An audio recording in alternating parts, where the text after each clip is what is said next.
The rain streamed down the cemetery windows, transforming the world outside into a blurry watercolor of gray and green. I stood motionless by my son Michael's casket, my fingers tracing the polished mahogany as if trying to reach through the wood to touch him one last time. My beautiful, brilliant, complicated boy who would never turn 40. The hollow ache in my chest felt deeper than the grave they had prepared for him. Before we jump back in, tell us where you're tuning in from, and if this story touches you, make sure you're subscribed, because tomorrow I've saved something extra special for you. Mrs. Collins? A soft voice pulled me from the endless void of my thoughts. It was Rebecca, my daughter-in-law of 15 years, her face pale and drawn beneath carefully applied makeup. Her hand extended toward me, holding a cream-colored envelope. "He wanted you to have this. After—" My fingers trembled as I took it. Michael's handwriting adorned the front. My name, Mom, in his characteristic slant, the way he'd written since high school. The weight of the envelope felt disproportionate to its size, as if it contained something much heavier than paper. "What is it?" I asked, my voice sounding foreign to my own ears. Rebecca's eyes, red-rimmed but dry, met mine. "He wrote it 3 days before the accident. He made me promise to give it to you today, not before." I slipped the envelope into my purse without opening it. There would be time later when I could face whatever final words my son had left me.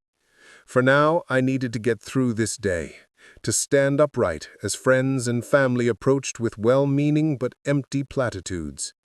"He's in a better place. At least he didn't suffer. Time heals all wounds." Time. What did they know about time? In my 68 years, I'd learned that time was no healer, but a thief. It had stolen my husband Thomas to cancer 7 years ago. Now it had taken my only child, leaving me alone in a house full of photographs and memories that could no longer talk back. The service passed in a blur of hymns and eulogies. I spoke briefly, sharing stories of Michael's childhood that made people smile through tears. His colleagues from the architectural firm talked about his brilliance, his vision, his unwavering dedication. Rebecca shared how they'd met in graduate school. He'd accidentally spilled coffee on her thesis draft and spent 3 hours helping her rewrite the damaged pages. Everyone spoke of a man who seemed to have it all: successful career, beautiful family, charming home in a prestigious neighborhood.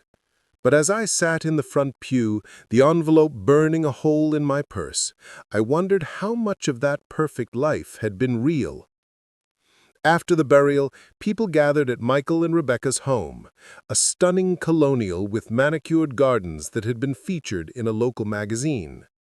I moved through rooms of sympathetic faces, accepting hugs and condolences with practiced grace. My daughter-in-law hosted with quiet efficiency, directing caterers and ensuring glasses remained full. Their 2 children, my grandchildren, Emma, 12, and Liam, 9, sat in a corner, unnaturally still and solemn in their black clothes.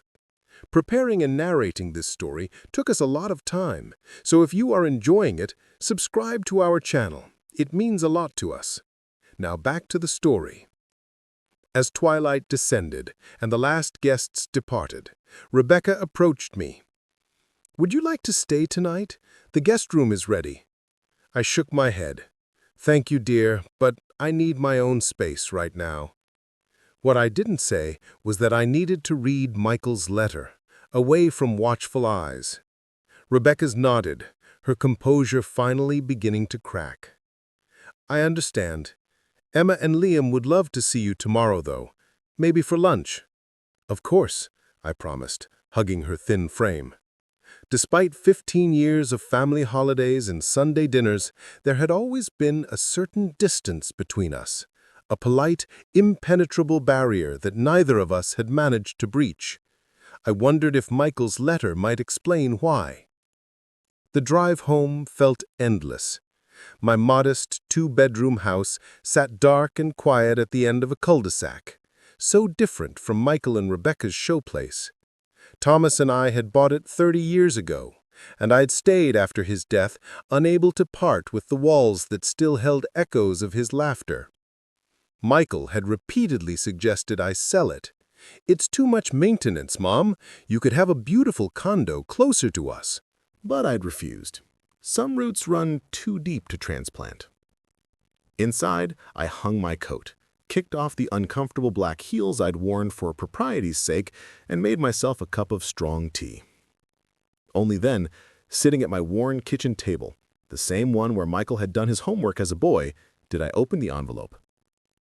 2 items fell out: a letter folded in thirds and a small key I didn't recognize. I unfolded the letter first, my son's familiar handwriting swimming before my tear-blurred vision. "Dear Mom, if you're reading this, then I'm gone, and Rebecca has fulfilled her promise to give you this letter. I hope she waited until after the funeral as I asked. Some truths are better revealed when the formal observances are complete. I've spent 15 years building a life that looks perfect from the outside. The successful career, the beautiful family, the house in the right neighborhood. From childhood, I believed that's what success meant. But appearances, as you taught me years ago, can be deceiving. Mom, my marriage to Rebecca has been a carefully constructed facade for most of its duration. We haven't truly been husband and wife in any meaningful sense for over a decade. We stayed together for the children, for appearances, for our careers, all the usual reasons people cite when they're too afraid to admit failure. But that's not why I'm writing this letter." I paused, taking a shaky sip of tea.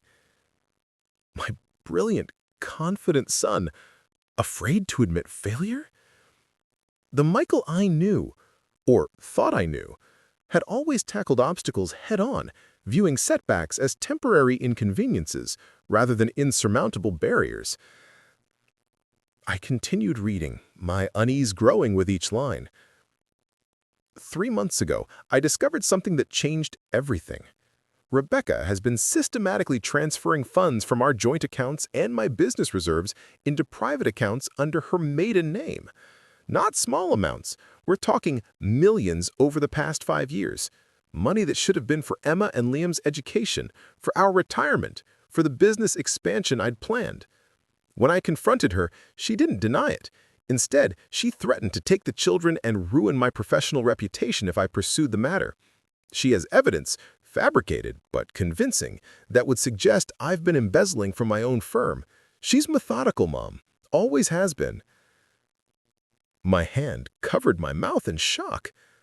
Rebecca, the woman who had always seemed so proper, so perfectly put together, a thief and a blackmailer? It seemed impossible. And yet, hadn't there always been something calculating behind her warm smiles? A coldness in her eyes when she thought no one was looking? I've spent the last 3 months quietly gathering evidence, working with a forensic accountant and a lawyer I trust implicitly. Everything is documented in a safety deposit box at First National Bank downtown. The key enclosed with this letter opens it. If anything happens to me, accident, illness, whatever, go to the bank immediately. The box contains evidence of Rebecca's financial crimes, copies of our true financial statements, and my amended will that places Emma and Liam's inheritance in a trust with you as executor, not Rebecca. I plan to file for divorce next week. I told Rebecca my decision 3 days ago. She was unnervingly calm. Said we should take a weekend to discuss transition plans for the children before involving lawyers. A chill ran through me as I read those words. Michael's accident had occurred during a weekend sailing trip. Just he and Rebecca on their boat. A sudden storm, a blow to the head that investigators had attributed to the swinging boom during the squall. Rebecca had been the one to call the Coast Guard, distraught and soaking wet, saying she'd tried and failed to save him. Mom, if you're reading this and my death wasn't from natural causes, don't jump to conclusions, but don't ignore your instincts either. Rebecca is capable of more than you might imagine. I'm sorry for keeping so much from you over the years. I wanted you to be proud of me, to believe I'd created the perfect life. In trying to maintain that illusion, I lost the chance to be honest with the person who always loved me unconditionally. There's one more thing you should know. The life insurance policy Rebecca believes is our primary coverage, the one that would pay her $2 million, was quietly reduced last year to the minimum required to maintain the policy. Instead, I opened a new policy with you as the sole beneficiary. Show me what you've found. I led him to the kitchen table where Michael's letter lay. As he read, I made fresh tea, needing to keep my hands busy. The familiar routine, filling the kettle, measuring loose leaves into the infuser, setting out cups, provided a momentary distraction from the nightmare unfolding in my life. David finished reading and looked up, his expression grim. "You realize what you're suggesting." "I'm not suggesting anything," I said, setting his tea before him. "Michael is." "Your son just died. Grief can make us see connections that aren't there." "Read it again," I interrupted, tapping the letter. 3 months ago, he discovers Rebecca has been stealing millions. 3 days before his death, he tells her he wants a divorce. Then, he conveniently dies in a boating accident with only Rebecca as witness. David sighed, running a hand through his silver hair. "It's circumstantial at best. The medical examiner ruled it accidental death. The Coast Guard found nothing suspicious." "Did they know to look?" I countered. "Did anyone, besides Rebecca, know that Michael had discovered her theft or planned to divorce her?" He conceded the point with a slight nod. "What's your plan?" "First thing tomorrow, I'm going to the bank to open that safety deposit box. Will you come with me?" "Of course." He hesitated, then added, "Catherine, even if everything in Michael's letter is true, proving Rebecca had anything to do with his death will be nearly impossible without concrete evidence." "I know," I said quietly, "but I need to try. For Michael, for my grandchildren." David nodded, then asked the question that had been hovering unspoken between us. "Have you considered that if Rebecca is what Michael suggests, if she really did arrange his death, then going after her could be dangerous for you?" The thought had crossed my mind, sending ice through my veins. "She won't suspect anything, not at first. As far as she knows, I'm just the grieving mother, harmless and clueless." "Let's keep it that way for now," David advised. "Tomorrow we get the evidence, then we decide next steps." He left shortly after, promising to pick me up at 9 the following morning. Sleep was impossible. I spent the night alternating between poring over old photo albums, searching for signs I'd missed in pictures of Michael and Rebecca, and staring at the ceiling, my mind racing with questions. Had Rebecca married Michael for his potential wealth? Had she planned from the beginning to siphon away his assets? Or had something changed along the way, turning what began as love into a calculated scheme? And most haunting of all, had she deliberately taken my son's life when he threatened her plans? Morning arrived with merciful clarity. The storm had passed, leaving behind a washed clean sky and air that smelled of renewal. I dressed carefully in simple black clothing, still the grieving mother, and tucked Michael's letter and the key into my handbag. David arrived punctually, looking more put together than he had last night. In the harsh light of day, I could see how the years had aged him, deeper lines around his eyes, hair thinner and completely silver now. But his gaze remained sharp, his bearing straight and confident. "Ready?" he asked as I slid into the passenger seat of his sedan. "As I'll ever be." First National Bank occupied a historic building downtown. Its limestone facade and marble columns projected stability and permanence. Inside, the soaring ceilings and polished wood spoke of old money and discretion. I approached a teller and explained I needed to access a safety deposit box. Minutes later, a manager led us to a private room where, after verifying my identification and the key, he brought me the box Michael had registered. "Take your time," he said, closing the door behind him. With trembling hands, I lifted the lid. Inside lay several folders, neatly labeled in Michael's handwriting, a small digital recorder, a USB drive, and a sealed envelope with "Last Will and Testament" written across it. "Start with this," David suggested, picking up a folder labeled Financial Records. Inside were meticulously organized spreadsheets and bank statements. Michael had highlighted transactions showing regular transfers from his business and personal accounts to offshore accounts linked to Rebecca's maiden name. The amounts varied, some small enough to avoid immediate notice, others substantial, but the pattern was undeniable. "He wasn't exaggerating," David murmured, scanning the pages. "We're looking at over $3 million systematically moved over 5 years. I reached for another folder, this one labeled Insurance. It contained documentation of 2 life insurance policies. The original $2 million policy with Rebecca as beneficiary, reduced, as Michael had mentioned, to the minimum required to maintain it, and a new $5 million policy naming me as sole beneficiary. "She doesn't know about this one," I said, my voice barely audible. "Which means she's expecting to collect on the other policy," David pointed out. "That gives her a clear financial motive for wanting Michael dead." My hands trembled as I picked up the digital recorder. "Should we?" David nodded, and I pressed play. Michael's voice filled the small room, sending a jolt of pain and longing through my chest. "January 15th. First recording of conversations with Rebecca regarding finances. I've set up the recorder in my home office." A door opened in the background. Rebecca's voice, pleasant and casual. "There you are. Emma's asking about science fair help. Dinner in 20 minutes. Michael: "I'll be right there. Hey, before you go, I was looking at our statements today. There's a recurring transfer I don't recognize.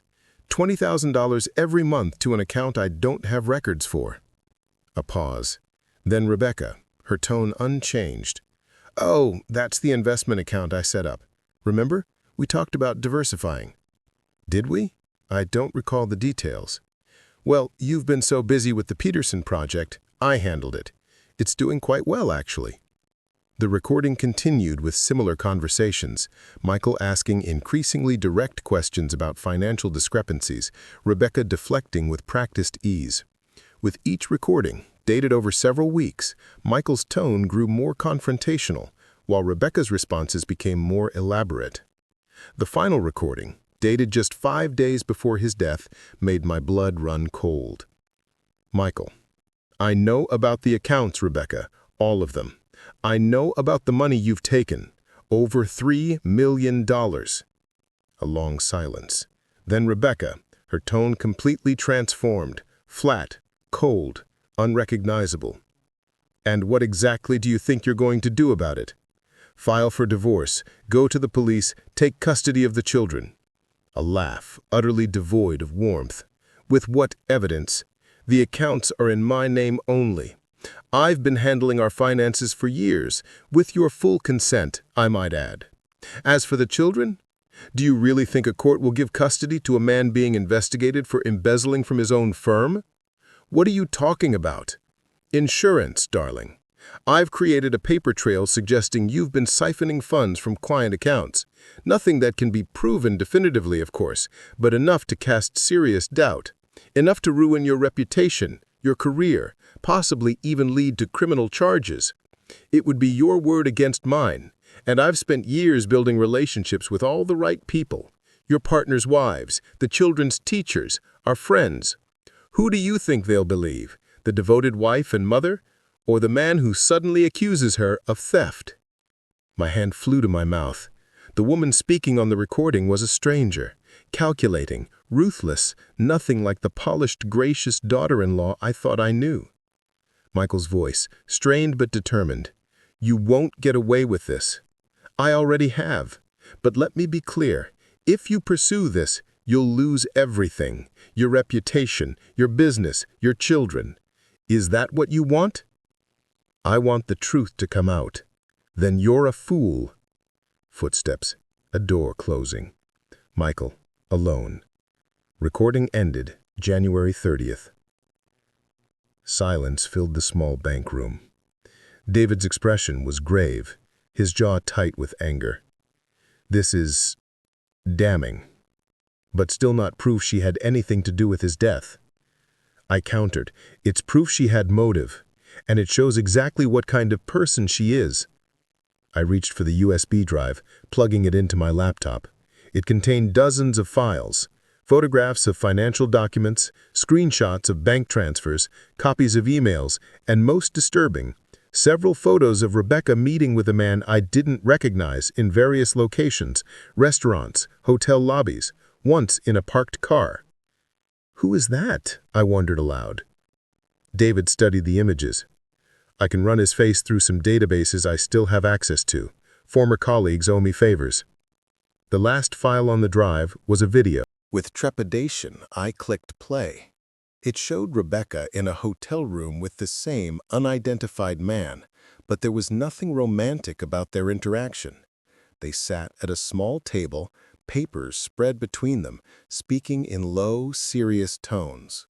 "The new account is set up," the man said. "Once the funds are transferred, they can't be traced back to you." Rebecca nodded.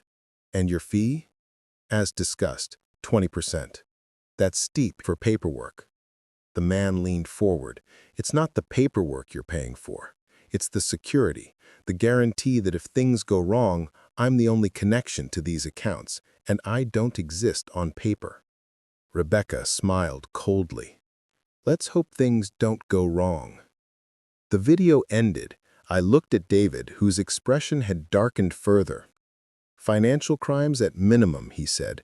"Conspiracy, possibly money laundering, depending on where those funds ended up." I pulled out the final envelope, Michael's will. Breaking the seal, I unfolded the document inside. It was indeed his updated will, dated just 2 weeks before his death, properly witnessed and notarized. It left the bulk of his estate in trust for Emma and Liam, with me named as trustee until they reached 25. Rebecca was to receive only what was guaranteed by their prenuptial agreement, a document I hadn't known existed. "He protected the children," I whispered, tears threatening again. "Smart man," David murmured. "The question is, how do we proceed without putting you at risk?" I closed the will, my resolve strengthening. "First, we need to secure these documents somewhere Rebecca can't access them. Then I need to contact Michael's attorney, the one he mentions trusting implicitly. After that we consider involving the authorities," David finished. "But carefully. If Rebecca has even a hint we're investigating her, she might disappear, possibly with the children." The thought of Emma and Liam in Rebecca's exclusive care, possibly taken away where I'd never see them again, sent panic coursing through me. "We need to move quickly then." "But cautiously," David warned. "If she's capable of arranging Michael's death, she's dangerous." I gathered everything back into the box, excluding the will and a copy of the insurance documentation, which I placed in my handbag. "I'll contact the attorney today. Can you make copies of everything else?" David nodded. "I have equipment at home, and I'll start researching the man in those photos. He's clearly involved in the financial side of things, but he might know more." We returned the safety deposit box to the manager and left the bank, both lost in our own thoughts. Outside, the bright morning seemed jarringly at odds with the darkness we'd uncovered. "Lunch with Emma and Liam," I remembered suddenly. "I promised Rebecca I'd come over today." David frowned. "Can you face her, knowing what you know now?" Could I? Could I sit across from the woman who had possibly murdered my son, smile and pretend nothing had changed? The thought made my stomach turn. But if I canceled, it might raise suspicion, and it would mean not seeing my grandchildren. I have to, I decided, for Emma and Liam, and to maintain the illusion that I don't suspect anything. "Be careful," David cautioned. "Don't let anything slip. I've been acting my whole life, pretending things were okay when they weren't, putting on a brave face. This will be my most important performance." He squeezed my hand. "Call me afterward. I'll be working on identifying our mystery man." As David drove away, I steeled myself for what lay ahead. In a few hours, I would sit at Rebecca's table, look into the eyes of the woman who had betrayed and possibly killed my son, and pretend I knew nothing. I would hug my grandchildren and try not to think about how their mother had stolen their financial security and potentially their father's life. And all the while, I would be plotting how to bring her to justice, how to fulfill Michael's final request to protect Emma and Liam no matter the cost. The drive to Michael and Rebecca's house felt surreal, as if I were watching someone else navigate the familiar roads. Radio announcers discussed weather forecasts and traffic patterns with cheerful oblivion, the ordinariness of their concerns a stark contrast to the turmoil in my mind. I parked in the circular driveway, noting Rebecca's sleek black SUV and a service van I didn't recognize. The house looked exactly as it always had: immaculate landscaping, tasteful seasonal decorations flanking the front door, blinds precisely aligned in every window. The perfect facade hiding the rot beneath. Taking a deep breath, I forced my face into the appropriate expression of grieving dignity and rang the doorbell. Rebecca answered, dressed in a simple black dress, her blonde hair pulled back in a neat chignon. "Catherine," she said, embracing me with practiced warmth, "thank you for coming. The children have been asking for you all morning." I returned her embrace, fighting the instinct to recoil. Of course, I needed to see them too. She led me inside, where a catering team was quietly arranging a luncheon on the dining room table. Everything was tasteful, elegant, appropriate, as always. "Grandma!" Emma's voice called from the staircase. She ran down, followed more sedately by Liam. Both children were still in their church clothes, though Emma had swapped dress shoes for comfortable slippers. I opened my arms to them, genuine emotion breaking through my careful composure. "There are my loves," I said, holding them close. As the children led me to the living room, chattering about school and friends, carefully avoiding any mention of their father, I caught Rebecca watching us with an unreadable expression. Was that genuine affection in her eyes, or calculation? Was she seeing her children finding comfort, or potential complications to her plans? The service was beautiful, I said to her once we were all seated, the children curled against me on either side. Michael would have appreciated the simplicity. "Yes," she agreed, arranging her features into an appropriate expression of somber reflection. "He never did care for excessive ceremony." Was I imagining the slight emphasis on care? The subtle suggestion that Michael's preferences had been irrelevant to her? Lunch proceeded with excruciating normalcy. The children picked at their food, still subdued by grief but finding moments of distraction. Rebecca played the perfect hostess, refilling drinks, gently encouraging Liam to eat his vegetables, asking all the right questions about my well-being.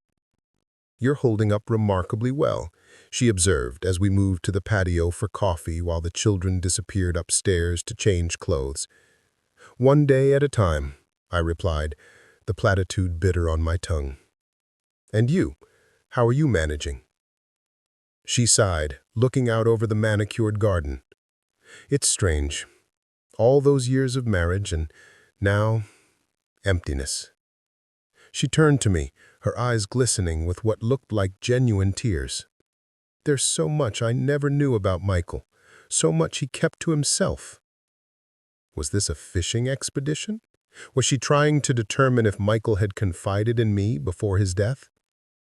"He was always private," I said carefully, "even as a child." Rebecca nodded, seeming satisfied with my response. "The insurance company called this morning. There will be paperwork, of course, but they don't anticipate any issues with the claim." So there it was, the $2 million policy she believed would be hers, the one Michael had reduced to nearly nothing. "That's good," I managed. "One less worry." "Yes," she agreed, sipping her coffee, "though managing finances will be challenging without Michael's income." I thought of the $3 million she had already stolen, safely hidden in offshore accounts. The audacity was breathtaking. "If you need any help," I offered, hating myself for the pretense, but knowing it was necessary. "You know I'm here." She reached across the table to squeeze my hand, her grip just a fraction too tight.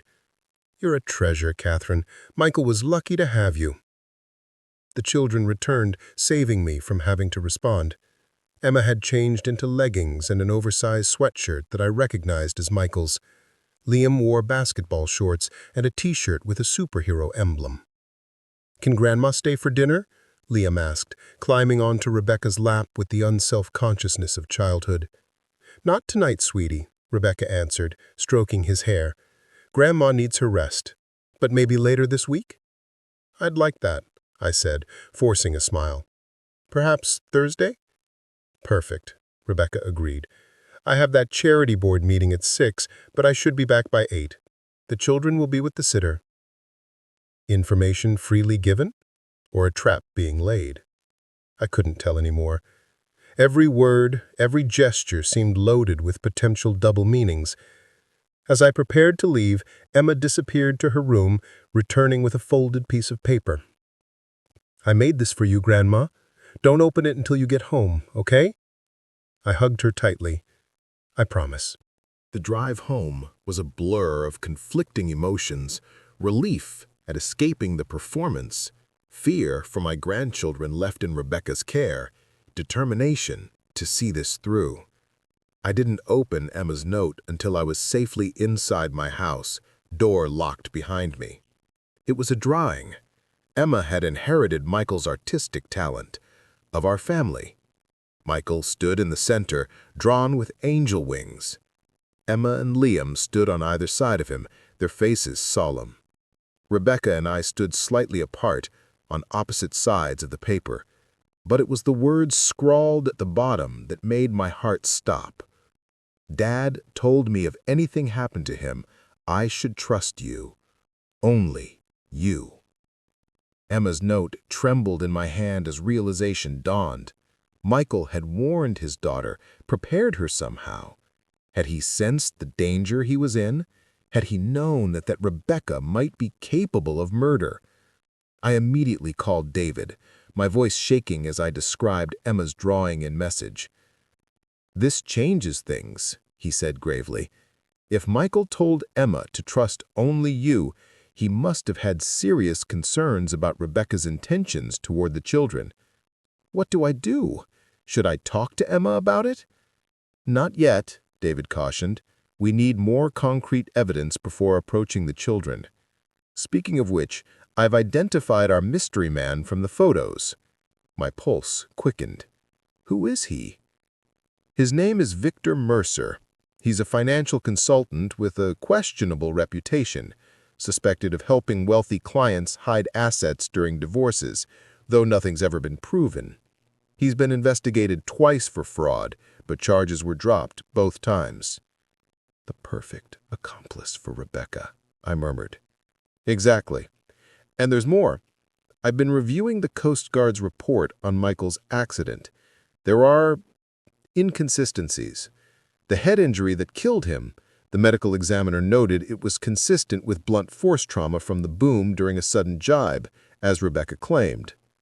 "But," I prompted, hearing the hesitation in his voice, "but the wound pattern is unusual for that type of accident, and the sailing conditions that day. The storm wasn't as severe as Rebecca described, certainly not enough to cause an experienced sailor like Michael to make a fatal mistake." Hope and dread warred within me. "Are you saying you think it wasn't an accident?" "I'm saying we need to talk to Michael's attorney as soon as possible. If Michael suspected Rebecca might harm him, he may have shared those concerns." I glanced at the clock. 4:30 p.m. "I have the attorney's contact information in the will. I'll call him now." James Whitmore, Michael's trusted legal counsel, agreed to meet us first thing the following morning. His voice had tightened when I mentioned the safety deposit box and Michael's letter, though he refused to discuss details over the phone. I barely slept that night, my dreams haunted by images of Michael's final moments. Alone on a boat with a woman who had betrayed him, possibly fighting for his life as a storm provided convenient cover for murder. Each time I woke, sweating and disoriented, Emma's note seemed to glow in the darkness from where I'd placed it on my nightstand. Dad told me if anything happened to him, I should trust you. Only you. Morning brought no relief, only steely determination. I dressed in a simple navy suit, no longer playing the role of grieving mother, but preparing for battle. The woman in the mirror looked older, harder, her eyes bright with purpose rather than tears. David picked me up at 8, and we drove in tense silence to the offices of Whitmore and Associates, housed in a sleek downtown high-rise. James Whitmore met us in a conference room, a distinguished man in his 60s with sharp eyes that missed nothing. "Mrs. Collins," he said, shaking my hand firmly, "I'm sorry we're meeting under these circumstances. Michael spoke of you often and with great affection." "Thank you for seeing us so quickly," I replied as David introduced himself. Once seated, I placed Michael's letter and will on the table. "I believe my son was murdered," I stated flatly, "and I believe his wife, Rebecca, was responsible." If Whitmore was shocked by my bluntness, he didn't show it. Instead, he nodded slowly. "Michael shared similar concerns with me approximately 1 month before his death." My breath caught. "He told you he thought Rebecca might try to kill him?" "Not in those exact words," Whitmore clarified. He said he had discovered his wife's financial deception and feared she might take extreme measures to prevent him from divorcing her and exposing her crimes. He pulled a folder from his briefcase. He asked me to prepare this affidavit detailing his discoveries and suspicions to be used in the event of his untimely death, as he put it. My hands shook as I accepted the document. Inside was a detailed account, sworn and notarized, of everything Michael had discovered about Rebecca's financial schemes. The final paragraph struck me like a physical blow. "While I have no concrete evidence that my wife intends me physical harm, I believe she is capable of violence if sufficiently threatened. If I should die before divorce proceedings are initiated, particularly under circumstances that could be construed as accidental, I request a thorough investigation into the possibility that my death was deliberately caused by Rebecca Collins." "He knew," I whispered, tears blurring my vision. "He knew what she might do, and he still got on that boat with her." "Michael was gathering evidence," Whitmore explained gently. "He believed he needed incontrovertible proof of the financial crimes before confronting Rebecca with divorce. The sailing trip was part of that strategy. He planned to tell her he knew everything and record her reaction, hoping she might incriminate herself." David leaned forward. "What about the Coast Guard report? I noticed inconsistencies." Whitmore's expression darkened. "Yes, I've had a forensic pathologist review the medical examiner's findings unofficially. While the cause of death was indeed blunt force trauma to the head, the angle and force required are difficult to reconcile with Rebecca's account of the accident." "In English, please," I requested. "The injury suggests Michael was struck from behind while facing away from the boom, not the pattern you'd expect if he'd been caught by surprise during a sudden jibe. Additionally, the force exceeded what would typically result from such an accident, even in rough conditions." "Someone deliberately struck him," David concluded. Whitmore nodded grimly. "That's my pathologist's unofficial opinion." "But we can't prove it was Rebecca," I said, frustration rising. "We have Michael's suspicions, financial evidence, motive, but nothing directly linking her to his death." "Not yet," Whitmore agreed, "but there's more. Michael installed a tracking app on Rebecca's phone about 2 weeks before his death. He was concerned about her meetings with Victor Mercer." I exchanged glances with David. "We found photos of them together in Michael's safety deposit box." "Yes, Michael shared those with me as well. What you may not know is that Rebecca met with Mercer the day before the sailing trip. I have their location data here." He passed me another document, showing a map with timestamps. "They spent 3 hours together at the Harborview Hotel." "Planning," David murmured. "Possibly," Whitmore acknowledged. "But here's what's most interesting. Mercer's cell phone pinged towers near the marina the day of Michael's death, around the time the Coast Guard estimates the accident occurred. My heart raced. He was there? In the vicinity, at least. Not proof, but certainly suspicious. David's eyes narrowed. If Mercer was involved, he might be the weak link. Financial consultants aren't typically hired for murder. Precisely my thinking, Whitmore agreed. I've had a private investigator watching Mercer since Michael's death. Rebecca has met with him twice, once the day after the funeral, and again yesterday. Yesterday, while I sat in her home pretending ignorance, she had already met with her accomplice. What do we do now? I asked, determination replacing shock. How do we protect Emma and Liam while we gather evidence? Whitmore leaned back, considering. The financial crimes are easier to prove than murder. With what we have, we could approach the FBI's Financial Crimes Division. Tax evasion, wire fraud, money laundering, those carry significant penalties. But not as significant as murder, I pointed out. No, he agreed. But they might be enough to start an investigation that could uncover more evidence. And in the meantime, we can petition for temporary custody of the children based on evidence of Rebecca's financial crimes and Michael's affidavit expressing concern for their welfare. Would that work? Hope flickered within me. It's not guaranteed, Whitmore cautioned. But judges tend to err on the side of caution when children's safety is potentially at risk. Michael's documented concerns, combined with the evidence of Rebecca's financial crimes and her meetings with a known fraudster, might be enough to grant temporary custody to you while the investigation proceeds. David nodded slowly. It's our best option. If Rebecca is arrested for financial crimes, she'll likely make bail. These aren't violent offenses, but it would separate her from the children while we build the murder case. And if she suspects we're investigating her? I asked, voicing my greatest fear. She might run, Whitmore acknowledged, with or without the children. That's why we need to move quickly and coordinate with law enforcement. Once we file for temporary custody, things will move fast. How soon? I asked. I can have the petition ready by tomorrow morning. We'll need a judge to sign off, but I know several who would take Michael's affidavit seriously. As for the federal investigation into the financial crimes, that could take longer to arrange. Then we prioritize the children, I decided. Get them safely away from Rebecca first, then pursue the financial angle to build toward the murder investigation. Agreed, David said. In the meantime, you maintain the facade. You're still scheduled for dinner at Rebecca's on Thursday. I nodded. When the children will be with a sitter and Rebecca at a charity meeting. Perfect timing, Whitmore remarked. If we can secure the custody order by Thursday afternoon, we could have officers accompany you to collect the children while Rebecca is out. The plan took shape rapidly. Whitmore would prepare the custody petition based on Michael's affidavit and the financial evidence. David would compile a comprehensive report on the inconsistencies in the accident investigation and Mercer's suspicious presence near the marina. I would maintain my grieving mother facade while secretly preparing my home for Emma and Liam's arrival. As we left Whitmore's office, a new sense of purpose filled me. For the first time since receiving Michael's letter, I felt like we had a viable path forward, not just to justice for my son, but to safety for my grandchildren. You should be prepared, David warned as he drove me home.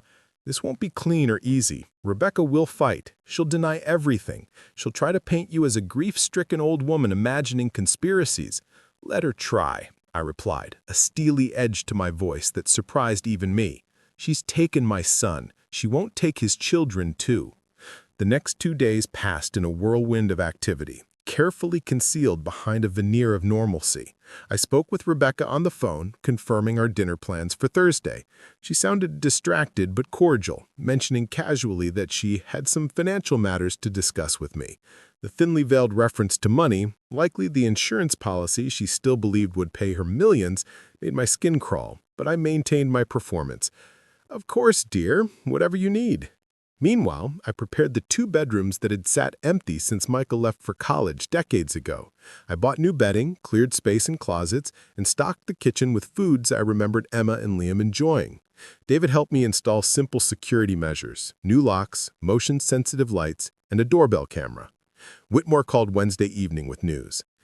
The judge has agreed to review our petition first thing tomorrow morning. He's taking Michael's affidavit very seriously, particularly given the financial evidence and Rebecca's ongoing contact with Mercer. And if he grants it, we'll have officers ready to accompany you to the house at 6:30 p.m., after Rebecca leaves for her meeting, but before she's likely to return. The sitter can remain until you arrive, then you'll take custody of the children and bring them to your home. My heart raced at the thought. What if Rebecca comes home early or cancels her meeting? We'll have surveillance on her. If she deviates from her schedule, we'll adjust accordingly. I barely slept that night, my mind cycling through all the ways our plan could fail. What if the judge rejected our petition? What if Rebecca somehow learned of our intentions? What if the children resisted coming with me? Dawn found me exhausted but resolute. I dressed carefully, selecting an outfit appropriate for both a custody hearing and a family dinner, a simple gray dress that suggested stability and reliability. David picked me up at 9, and we drove to the courthouse where Whitmore waited outside the judge's chambers. His expression was unreadable as we approached. "The judge is reviewing everything now," he said. "He has some questions." We were ushered into chambers, where Judge Harmon, a stern-faced man with reading glasses perched low on his nose, looked up from a stack of documents. "Mrs. Collins," he acknowledged, "I've been reviewing your petition for emergency temporary custody of your grandchildren. I must say, these are disturbing allegations." "Yes, Your Honor," I replied, my voice steadier than I felt. "You understand that I cannot grant such a petition lightly. Taking children from their mother requires substantial evidence of immediate danger." "I do understand, Your Honor," I said, "but I believe my grandchildren are at risk. Their father, my son, believed his wife was capable of violence. He documented those concerns before his death, a death we have reason to believe was not accidental." The judge studied me over his glasses.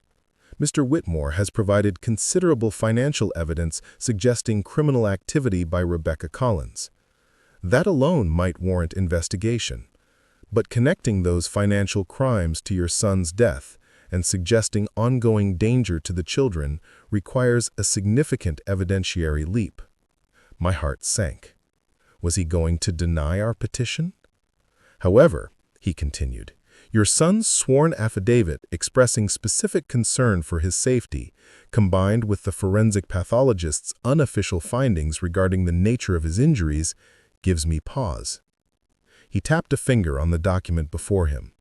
"Most compelling is this note from your granddaughter indicating your son specifically instructed her to trust only you if anything happened to him.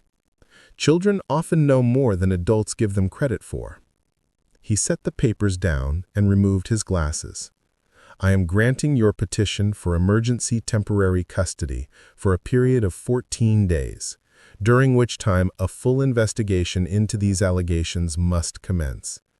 Mrs. Collins, are you prepared to assume immediate responsibility for your grandchildren's care?" Relief flooded through me. "Yes, Your Honor, my home is ready for them." "Very well." He signed the order with a flourish. "Officers will accompany you to collect the children and their essential belongings this evening. Mrs. Rebecca Collins will be served with notice of this order and informed of her right to contest it at a hearing scheduled for next Tuesday morning." "Thank you, Your Honor," Whitmore said, accepting the signed order. Outside the courthouse, I finally allowed myself to breathe. "It's happening," I murmured to David. "We're really doing this." He squeezed my hand. "One step at a time, the children first, then justice for Michael." The hours until 6:30 crawled by with excruciating slowness. I paced my house, checking and rechecking the children's rooms, rehearsing what I would say to them, to the sitter, to Rebecca if our paths crossed. At 6:15, David arrived with two plainclothes officers who identified themselves as Detectives Wilson and Ramirez. They explained the process calmly. They would accompany me to the house, present the custody order to the babysitter, and remain present while I gathered the children and a reasonable amount of their belongings. "What if the children are upset or confused?" I asked, suddenly terrified of traumatizing Emma and Liam further. "We'll let you take the lead with them," Detective Wilson assured me. "Our presence is primarily to ensure a peaceful transition." At exactly 6:30, we pulled into Rebecca's driveway. Another unmarked police car was parked discreetly across the street, officers watching Rebecca to ensure she had indeed left for her charity meeting. My hands trembled as I approached the front door. The babysitter, a college student named Alicia, whom I'd met several times before, answered my ring, surprise evident on her face. "Mrs. Collins, I didn't know you were coming by." "Hello, Alicia," I said, forcing a smile. "There's been a change of plans. These officers have a legal order regarding Emma and Liam." Detective Ramirez stepped forward, showing her badge and the court order. "We need to speak with the children, please." Alicia's eyes widened, but she stepped aside. "They're in the family room watching a movie."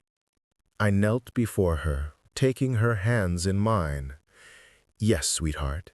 Your dad wanted me to take care of you and Liam for a while. These officers are here to help us."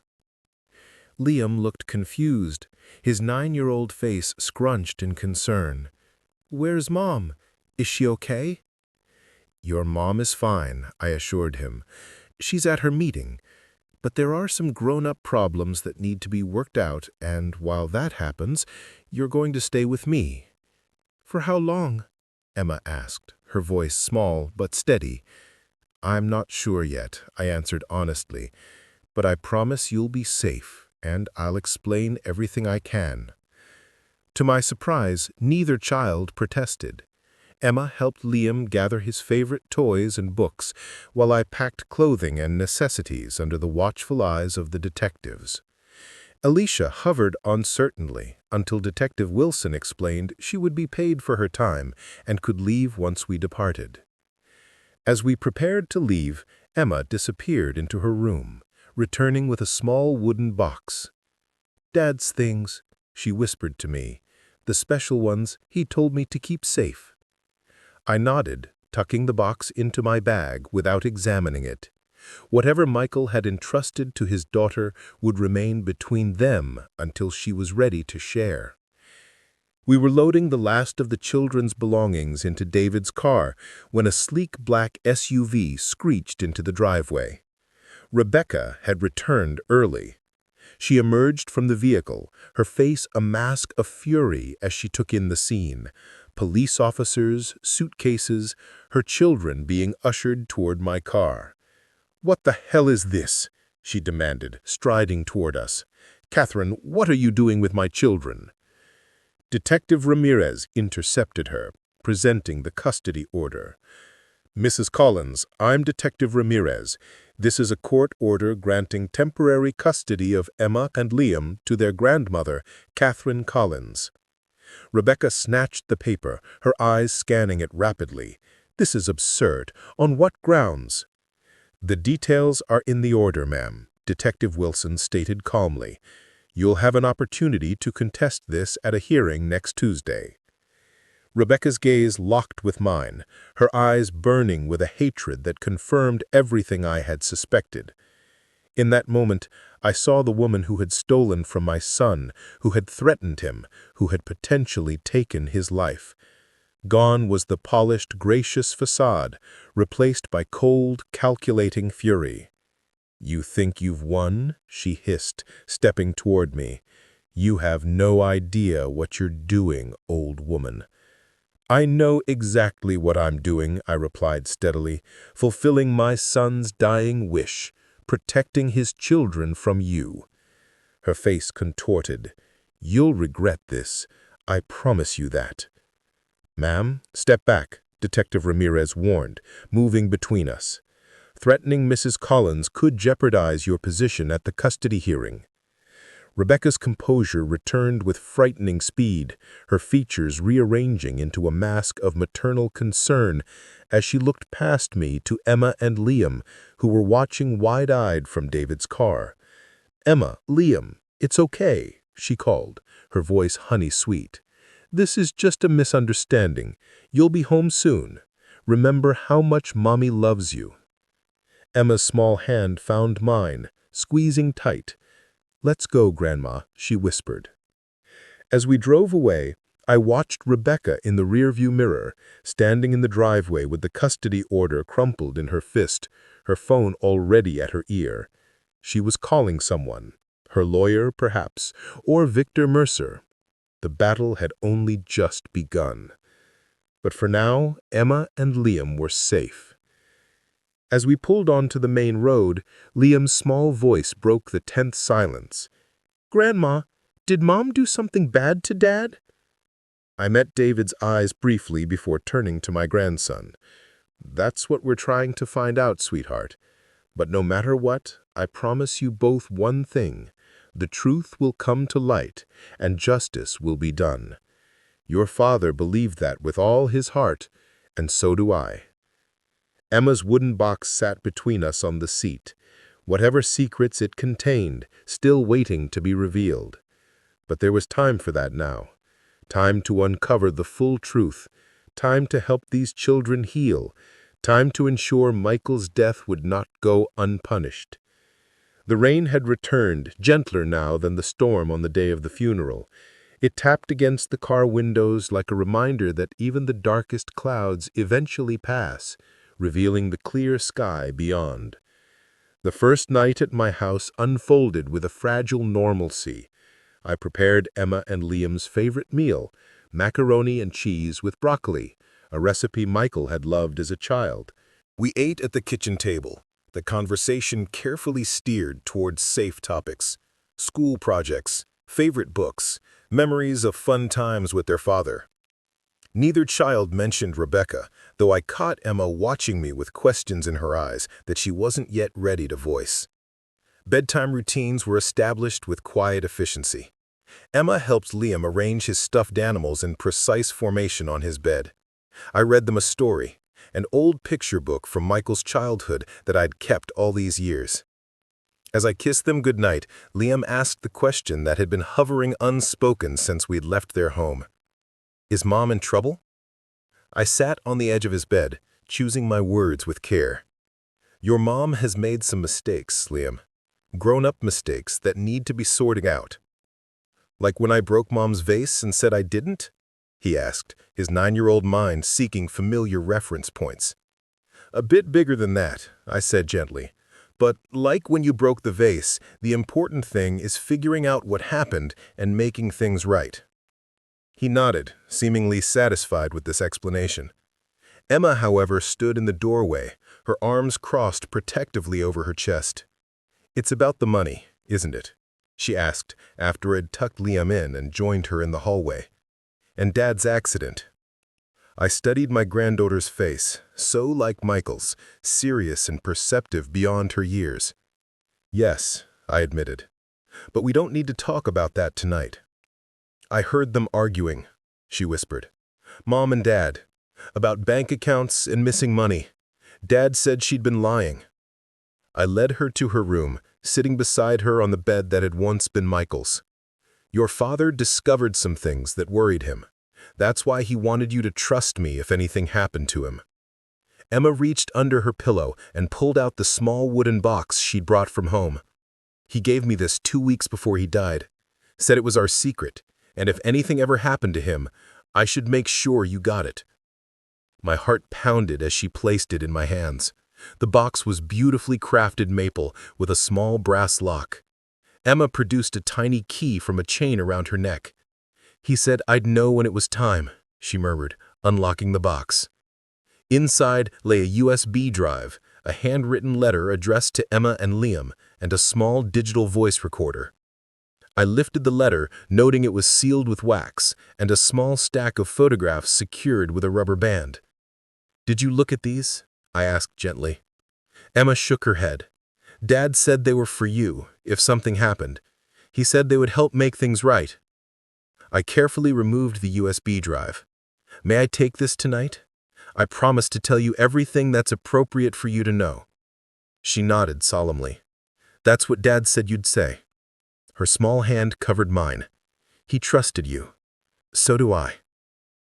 After Emma fell asleep, I called David, who arrived within 20 minutes. We sat at my kitchen table, the contents of Emma's box spread before us. Michael was gathering evidence on his own, David murmured, examining the voice recorder. Smart enough to give it to Emma instead of keeping it where Rebecca might find it. I plugged the USB drive into my laptop. It contained multiple files, more financial records, but also something unexpected. Video files from what appeared to be hidden cameras installed throughout Michael and Rebecca's home. The timestamps ranged from 2 months before his death to just 3 days prior. He was recording everything, I breathed, clicking on the first video file. The footage showed Rebecca in Michael's home office, methodically searching through his desk drawers, photographing documents with her phone. Another showed her in heated conversation with Victor Mercer in their living room, voices too low to hear clearly, but body language tense and conspiratorial. Most damning was a video dated just 2 days before the sailing trip. Rebecca stood in her bedroom, speaking on her phone with the door closed. "It has to look like an accident. The insurance won't pay otherwise." My blood ran cold. We had found it, direct evidence of premeditation. David immediately called Whitmore, who advised us to contact the lead detective on Michael's case immediately. By midnight, Detectives Wilson and Ramirez had returned, joined by Detective Lopez from Homicide. They reviewed the evidence, expressions growing grimmer with each video and audio file. "This changes everything," Lopez stated. "We have enough here to obtain search warrants for Rebecca Collins' home, vehicles, and electronic devices, as well as Mercer's. We'll move first thing in the morning." "What about Rebecca?" I asked. "She's volatile, and now she knows I have the children." "We'll put surveillance on her tonight," Lopez assured me. "Given the evidence of premeditation, we can bring her in for questioning tomorrow while the searches are conducted." After the detectives left, taking copies of all our evidence, David insisted on staying. "I'll sleep on the couch," he said, "just in case." Morning brought a flurry of activity. Emma and Liam were just finishing breakfast when my phone rang. Whitmore, with news. "They've arrested Rebecca," he said without preamble. "She tried to board a flight to Grand Cayman an hour ago, had a suitcase full of cash and both passports for the children. They're charging her with attempted flight to avoid prosecution while they build the murder case." Relief and vindication flooded through me. "And Mercer?" "They picked him up leaving his apartment. He's already talking, trying to get a deal. Claims he only helped with the financial crimes, had no knowledge of the murder plot." I glanced at the children, who were watching me intently. "I understand. I'll tell them what's appropriate." After hanging up, I sat down at the table, taking each child's hand in mine. "I have some difficult news. Your mother has been arrested." Liam's face crumpled, tears welling immediately. Emma, however, remained stoic, her grip tightening on my hand. "Did she hurt Dad?" she asked directly. I took a deep breath. "The police believe she may have. They're investigating very carefully to find out exactly what happened."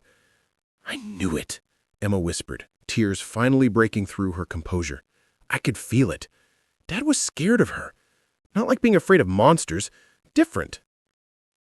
I gathered both children into my arms, holding them as they processed this shattering revelation in their different ways. Liam with loud, confused sobs. Emma with silent, knowing tears. "Listen to me," I said, when their crying had subsided. "What's happening is not your fault. None of it. Your father loved you both more than anything in this world. That's why he made plans to keep you safe no matter what." "Are we going to live with you now?" Liam asked, hiccuping slightly. "For the time being, yes. And I promise you, you'll always be safe with me." The days that followed brought a cascade of revelations. Rebecca remained in custody, denied bail due to her flight attempt. The searches of her home and devices uncovered a wealth of incriminating evidence, including texts between her and Mercer discussing how to make Michael's death look convincing, and a draft email detailing plans to take the children and flee the country once the insurance paid out. Victor Mercer, facing decades in prison for his role in both the financial crimes and conspiracy to commit murder, provided prosecutors with detailed testimony. He admitted to being present on a nearby boat the day of Michael's death, ready to help if Rebecca's plan went awry. According to his statement, Rebecca had drugged Michael's coffee that morning to slow his reactions, then deliberately steered into rough waters where she struck him with a winch handle before pushing him into the path of the swinging boom to disguise the true cause of injury. The medical examiner, presented with this new information and the forensic pathologist's analysis, amended the cause of death from accidental to homicide. Throughout this painful process, I focused on creating stability for Emma and Liam.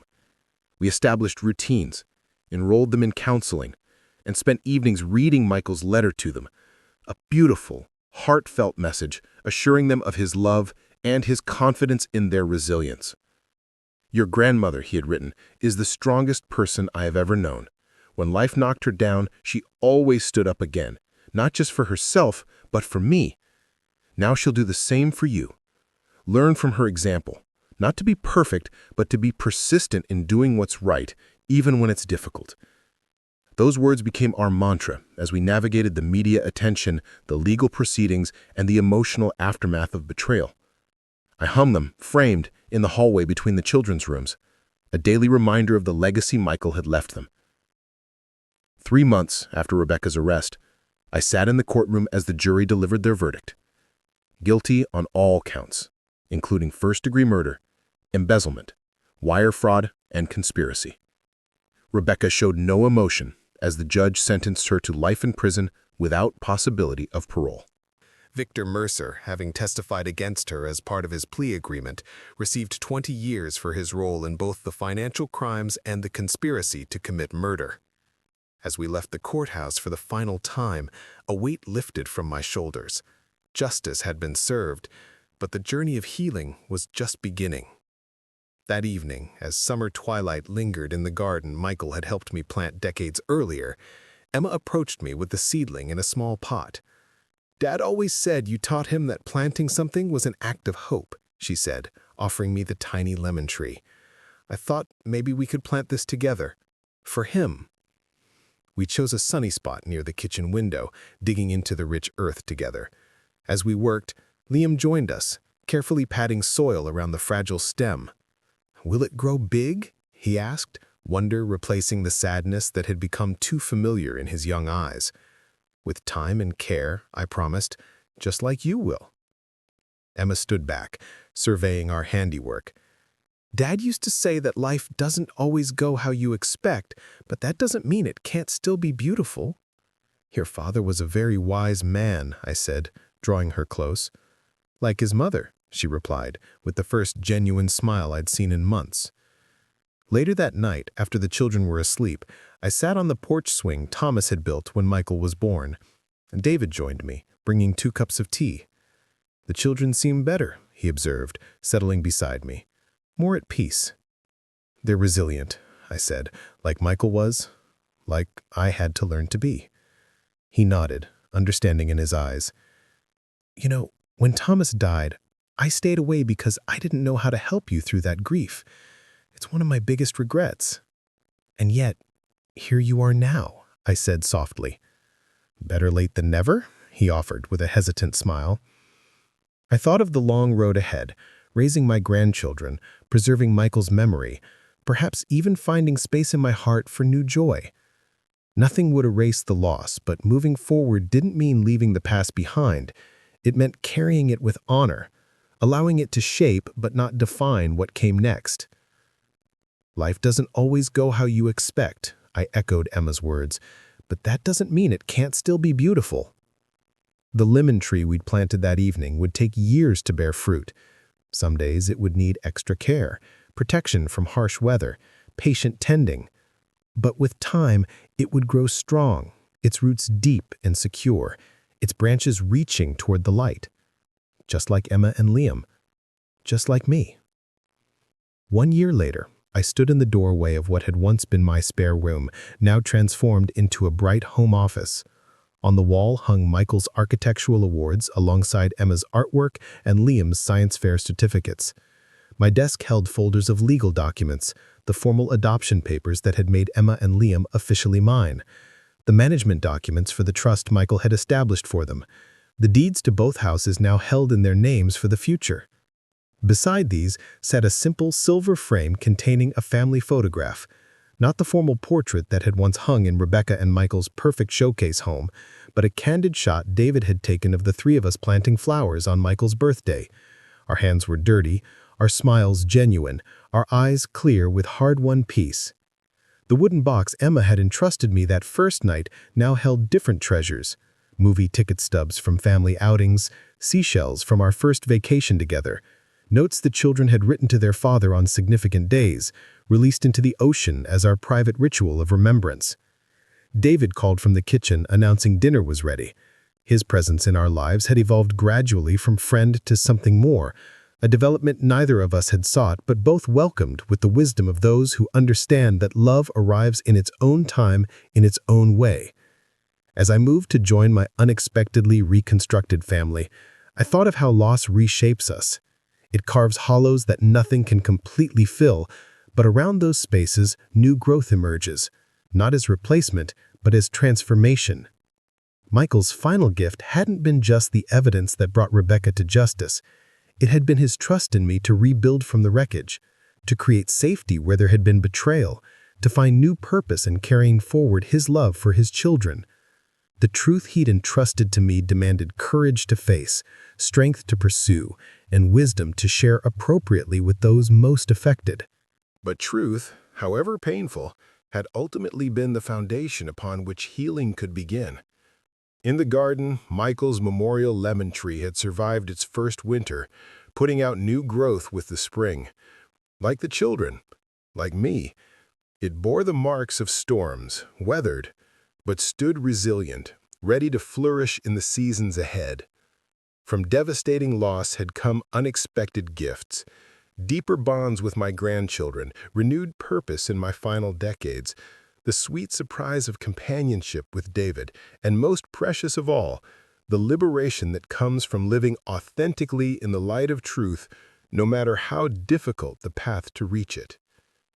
"Coming!" I called in response to David's second announcement of dinner, closing the office door behind me. Emma and Liam sat at the table, arguing good-naturedly about whose turn it was to choose the weekend movie. Their faces, so like Michael's, yet uniquely their own, turned toward me with easy smiles that no longer carried the shadow of trauma in their eyes. This was Michael's true legacy, not the perfect-looking family that had concealed so many lies, but these resilient, honest children who were learning that life's greatest challenges could be faced with courage, integrity, and love. As I joined them, surrounded by the family I never expected, but now couldn't imagine living without, I felt Michael's presence not as a ghost of grief, but as a foundation of strength, his love continuing to shape our lives in ways that even death could not diminish. Up next, you've got two more standout stories right on your screen. If this one hit the mark, you won't want to pass these up. Just click and check them out. And don't forget to subscribe and turn on the notification bell so you don't miss any upload from us.